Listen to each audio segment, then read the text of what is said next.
Today you're going to learn how to find the volume of prisms, cylinders, cones, and spheres. Take a look at the two prisms on your paper. One's a rectangular prism, and the other one is a triangular prism. In the rectangular prism, all the faces are made up of rectangles.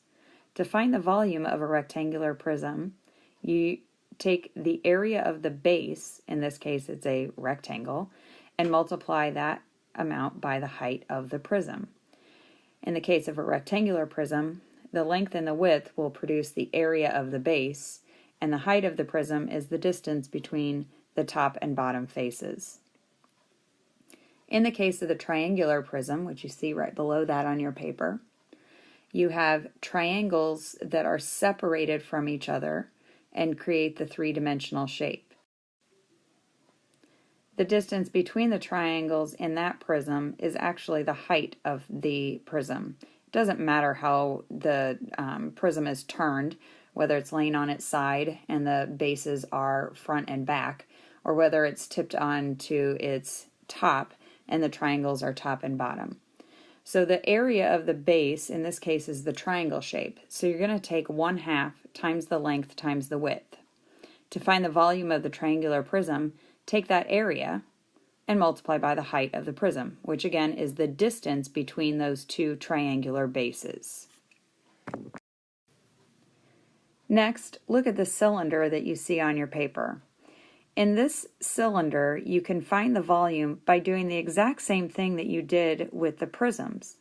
But the biggest difference here is that the bases of that cylinder are not polygons, they are circles, which means you still have to find the area of that base shape, in this case the circle, and then multiply it by the height.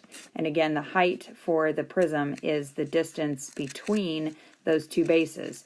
The height of the cylinder is the exact same thing. It's the distance between those two circles. Don't forget that when you're finding the area of the base of a cylinder, you need to know the radius of that circular shape. Here are two problems for you to try. Do these now on your paper. Check back when you have finished to see if you answered them correctly.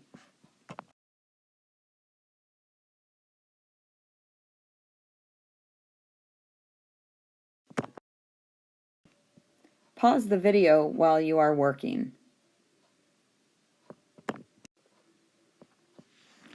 Did you get them right?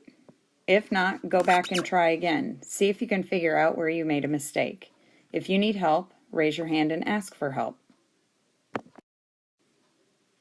Now we're going to try to find the volume of cones and spheres. Think of a cone as an upside-down ice cream cone. The volume of this cone can be found by taking 1/3 times pi r squared h. Now you might recognize the pi r squared h is the same as the volume formula for finding the volume of a cylinder. Taking 1/3 of that will give you the volume of a cone. In that shape, you still need to know the radius of the base circle for that cone, and you need to know the height of the cone.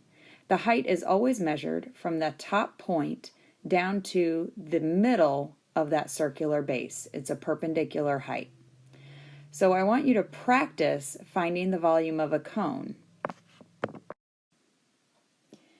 Use the cone that has a height of 4 and a radius of 2 and find the volume of that cone.